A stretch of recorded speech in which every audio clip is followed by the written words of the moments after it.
I never told my son about the clock in my shop, because some things aren't meant to be explained, only understood when it's already too late.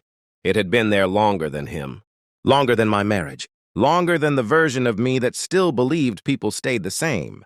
And the day his wife started whispering behind closed doors, I noticed the clock did something it hadn't done in years. It slowed down.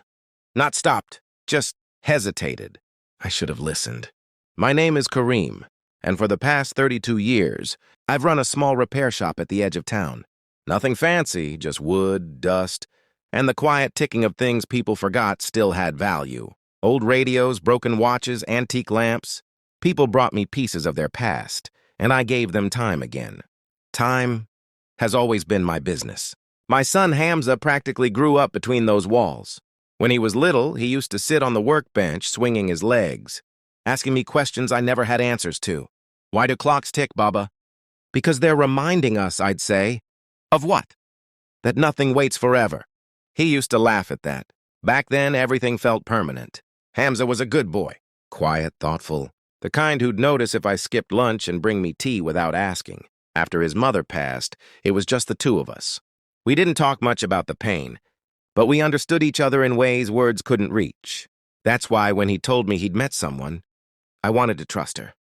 Her name was Sana. She came into our lives like a soft breeze, polite, composed, always smiling just enough.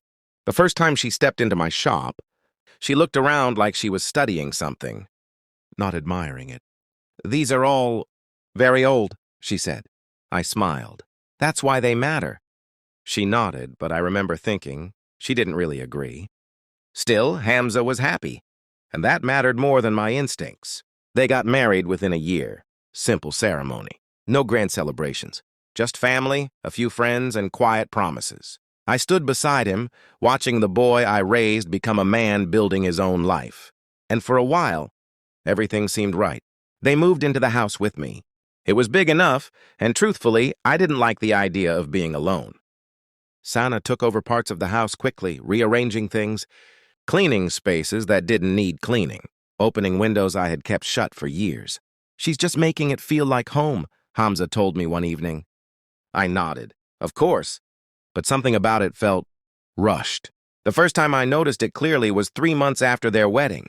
I was in the shop, working on a pocket watch, when I heard voices from the house. Sana's voice, low, careful.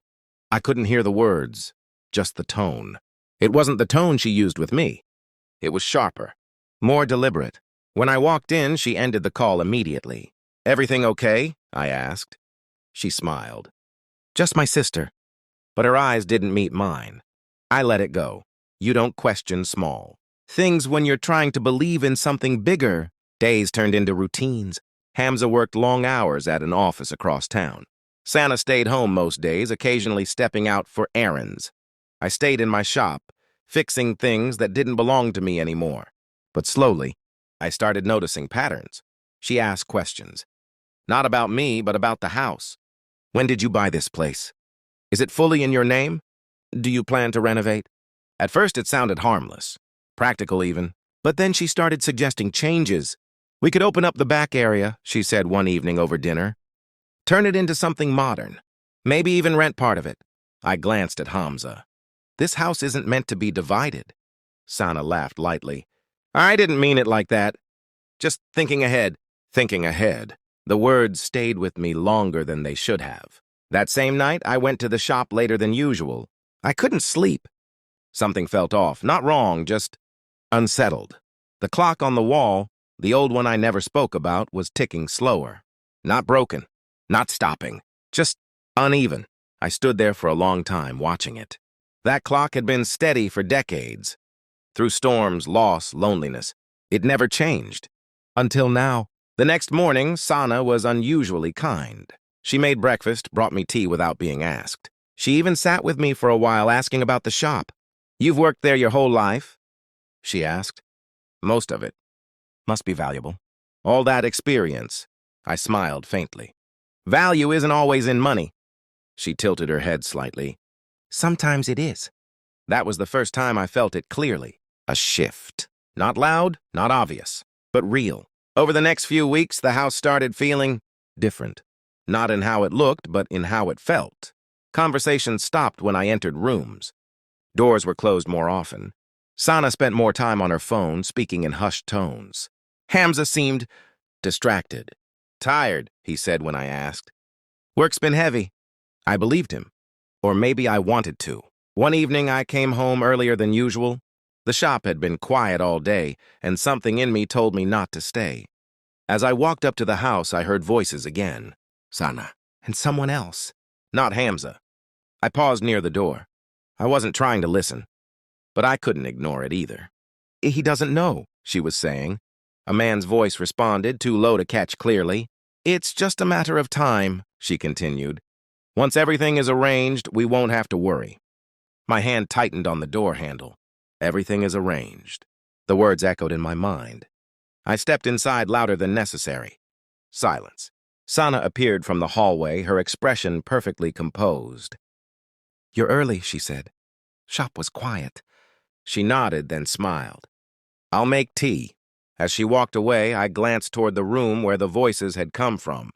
Empty, but the air still felt occupied. That night, I couldn't sleep at all.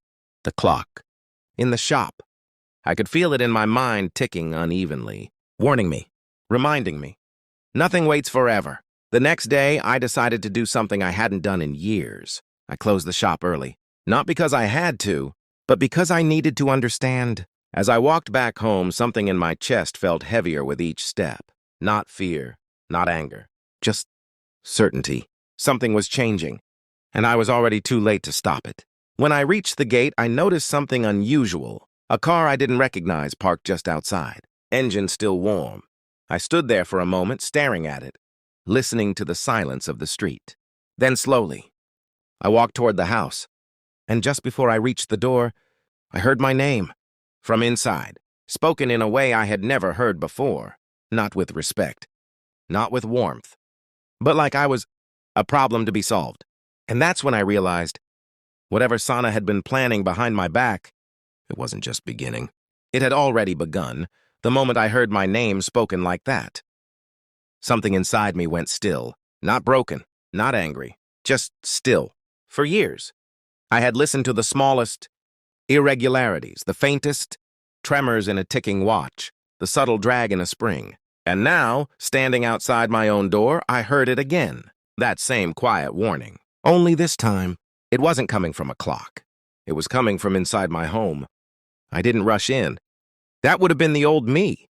The man who still believed everything could be fixed by showing up at the right moment. Instead, I stepped back just enough to steady my breath. Then I opened the door like nothing had changed. The voices stopped instantly.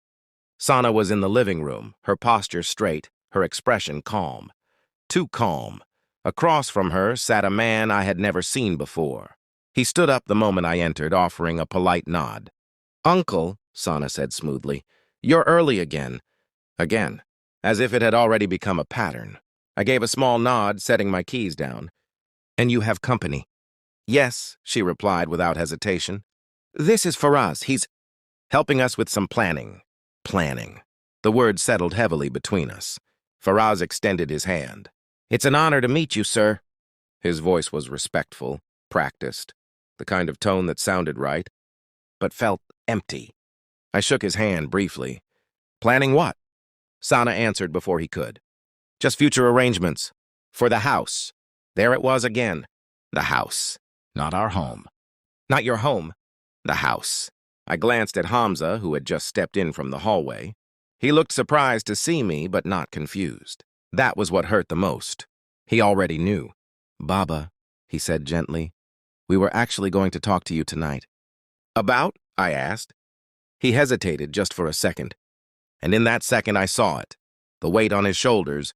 The quiet pull of something he didn't fully control. Sana stepped in again, her voice soft but firm. We've been thinking it might be better to restructure things. Legally. Legally. Such a simple word. Such a heavy intention. I didn't respond right away. I walked past them slowly, placing my hand on the back of the chair I used every evening. The same chair I had sat in for years, listening to Hamza talk about school, about work, about life. Now it felt unfamiliar. What kind of restructuring? I asked calmly. Faraz cleared his throat. Just standard adjustments, sir. Joint ownership, future security, things like that. It's quite common. Common. Yes, maybe it was. But nothing about this felt ordinary. I turned to Hamza. And this is what you want? He looked at Sana first. Not at me. I just think it makes things easier in the long run, he said quietly. Easier. I nodded slowly, letting the silence stretch just enough to make the truth uncomfortable. Easier for who? I asked. No one answered. That was answer enough. Sana stepped closer, her tone shifting slightly, still polite, but now edged with something sharper. We're not trying to take anything from you, she said. We're just trying to build something stable. Together. Together. I almost smiled. Because for the first time, I understood exactly what that word meant in her world. It didn't include me. I see, I said simply. And I did. More clearly than ever before. That night, I didn't argue. I didn't question further. I didn't raise my voice or demand explanations. I agreed. Not because I trusted them, but because I needed time. Time has always been my business. The next morning, I went to the shop earlier than usual. The air felt heavier, like it knew something had shifted. The clock on the wall was still ticking unevenly, but now I understood why. I walked up to it slowly, reaching behind the wooden frame where no one else ever thought to look. My fingers found the small hidden latch, one I had installed decades ago. Back when I first bought the shop. Back when I still believed preparation was a form of protection. The back panel opened with a soft click. Inside were documents, old but untouched. Carefully folded, carefully placed, not secrets. Just truths I had never needed to speak out loud. Until now, I took them out, holding them in my hands for a moment longer than necessary. Then I closed the panel and let the clock continue ticking. Uneven, but steady enough. When I returned home that evening, the atmosphere had changed again. Lighter almost, relieved, as if a decision had already been made. Sana greeted me with a smile. We were thinking of meeting the lawyer tomorrow. I nodded. That's fine. Hamza looked at me, searching my face for something. Resistance, maybe. Or disappointment. But I gave him neither. Just calm. Dinner was quiet. Too quiet. The kind of silence that isn't peaceful. Just carefully maintained. Afterward, I stood up slowly. There's something I'd like to say, I said. They both looked at me. Waiting. I took a breath. Not heavy, not dramatic. Just enough to carry the weight of what needed to be said. I've spent my life fixing things people thought were beyond repair, I began. Clocks, watches, moments frozen in time. Hamza listened closely. Sana remained still. And in all those years, I continued, I learned something important. I paused, not for effect, but because some truths deserve space before they land. Not everything that looks broken is truly lost. Silence filled the room again. But this time, it felt different. Not empty, not tense, just inevitable. I reached into my pocket slowly and placed a folded set of papers on the table between us. Neither of them touched it. Not yet. Sana's eyes flickered for the briefest moment. Hamza leaned forward slightly, uncertain. And then, I said the one thing I had been holding back since the moment. I heard my name spoken like a problem. I think it's time you both understood something about this house. I looked at them, really looked this time, at the son I had raised, and the woman who had quietly tried to redraw the lines of my life. Then I finished, my voice steady, unshaken, and about the things I never told you. And that's when the clock in the shop, for the first time in years, returned to a perfect, steady rhythm.